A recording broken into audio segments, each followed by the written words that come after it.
وحشت کے گلے چاروں کا ڈاکٹر صاحب، جس طرح کہ آپ ایک بات تواتر کے ساتھ کہہ رہے ہیں کہ 70 کے بعد جب سے سندھ کو صوبہ بننے کا درجہ حاصل ہوا یا 70s کے بعد جو صورتحال پیدا ہوئی تو مہاجروں کی بھی محرومیاں اسی دور سے شروع ہوئیں۔ در حقیقت ہم پڑھتے آ رہے ہیں، سیاسی صورتحال کو دیکھتے آ رہے ہیں تو ہمیں یہ دیکھنے کو ملا ہے کہ 70s سے جب پیپلز پارٹی کی حکومت بنی تب سے جو سندھ کے لوگ تھے ان کو کچھ حصہ ملنا شروع ہوا۔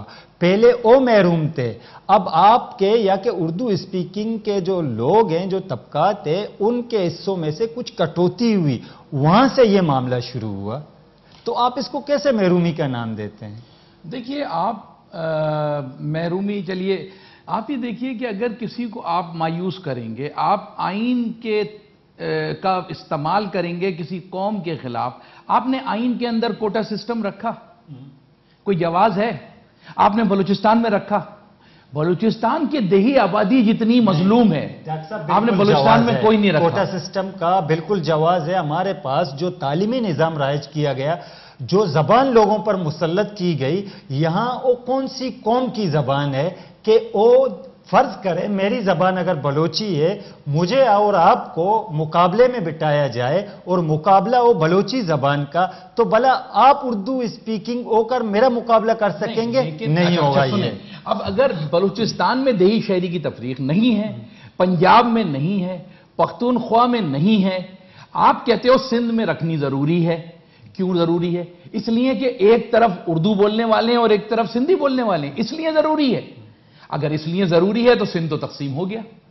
آپ اس تقسیم کو آئینی طور سے رکھ کر سندھ کی انتظامی تقسیم کو کیسے روک سکتے ہیں؟ جب آپ نے دیکھو، ملازمت میں، داخلوں میں، ترقی میں، بجٹ میں، آپ نے ہر چیز میں تو تقسیم رکھ دی دیہی شہری کی، تو سندھ کو تو آپ نے تقسیم کر دیا۔ نہیں، ایسے بھی ہو سکتا ہے ڈاکٹر صاحب، اگر کوئی کمیونٹی ڈیولپمنٹ میں، ترقی میں آگے ہے کسی اور گروپ سے، کسی نسلی، تو آپ میری ٹانگ کاٹ کر اس کو ٹانگ لگا دیں گے؟ نہیں، ٹانگ نہیں لگا دیں گے، بلکہ ایسا سسٹم، آپ اس کی ٹانگ گرو کیجئے، آپ میری ٹانگ تو نہ کاٹیں۔ نہیں، ایسا سسٹم رائج کرنا پڑے گا تاکہ دیگر نسلی گروپس ان کے برابر آئیں۔ تو آپ برابر، تو آپ ان کے علاقوں میں زیادہ کالج کھولیں، زیادہ اسکول کھولیں، زیادہ یونیورسٹیاں کھولیں، زیادہ بجٹ، لیکن آپ یہ تو نہیں کر سکتے نا کہ آپ ان کی کٹوتی کر کے، ان کا حق مار کے، ان کے بچوں کو، یہاں کا بچہ 80% لے اور اس کو داخلہ نہ ملے، اور آپ وہاں 3rd ڈویژن کو داخلہ دے دیں، تو وہ پاکستان کے خلاف ہو جائے گا۔ پھر نہ کہیے گا کہ پاکستان کے خلاف ہو گیا، اس لیے کہ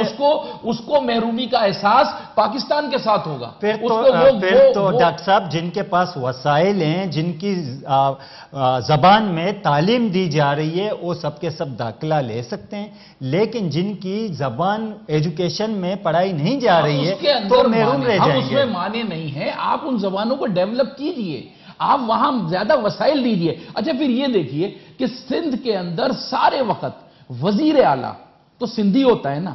اب کس محرومی کی بات کر رہے ہیں؟ جس آدمی کے ہاتھ میں اختیار ہے وہ تو سندھی ہے نا۔ ڈاکٹر ذوالفقار مرزا نے یہ بھی کہا کہ وزیر اعلیٰ تو کچھ نہیں، اصل طاقت تو گورنر کے ہاتھ میں، جو سندھ کو چلا رہے ہیں۔ اب اگر وہ اس گورنر سے پوچھو، وہ یہ کہہ رہا ہے، وہ ہر وقت کہتا ہے کہ میں بے اختیار ہوں۔ اور ویسے میں وصولی بات کروں گا، اس میں مہاجر ہو کے نہیں کہہ رہا ہوں میں، گورنر کے اگر اختیار ہوں تو پنجاب میں تو کھوسا کو سارے اختیار ہونے چاہیے تھے، سرحد میں تو اس بیچارے کا جس کا کسی کو نام بھی نہیں پتا ہے، اور بلوچستان میں ایسی بات نہ کہیے۔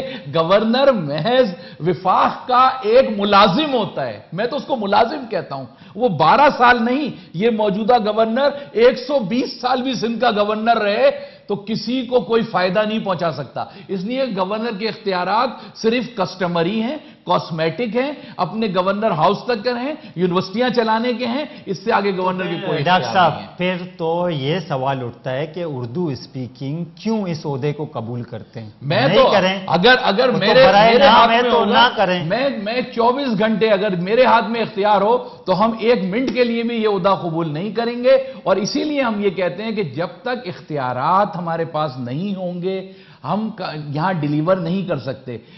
جو ایم کیو ایم کے حوالے سے یہاں پہ ایک سٹی ناظم تھا، آج بلدیہ نہیں ہے، 4 سال سے آج کراچی کی سٹی گورنمنٹ کے اندر تنخواہیں دینے کے پیسے نہیں ہیں۔ آپ مجھے بتا دو اس 4 سال میں کون سی سڑک بنی ہے یہاں پر؟